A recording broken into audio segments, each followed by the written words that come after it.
রাশিয়ার সঙ্গে যুদ্ধবিরতির বিষয়টি বিবেচনা করতে ইউক্রেনের প্রেসিডেন্ট ভলোদিমির জেলেনস্কিকে আহ্বান জানিয়েছেন হাঙ্গেরির প্রধানমন্ত্রী ভিক্টর অরবান। মঙ্গলবার কিয়েভ সফরে গিয়ে এই আহ্বান জানান তিনি। 2022 সালে ইউক্রেনে রাশিয়ার বিশেষ সামরিক অভিযান শুরুর পর প্রথম কিয়েভ সফরে গেলেন হাঙ্গেরির প্রধানমন্ত্রী।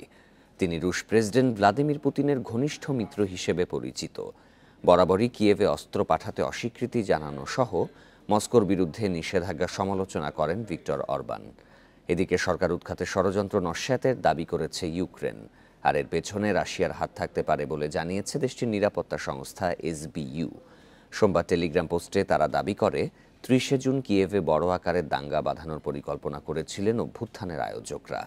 সন্দেহভাজন 4 জনকে শনাক্ত করা হয়েছে, যার মধ্যে 2 জন তাদের হেফাজতে রয়েছে।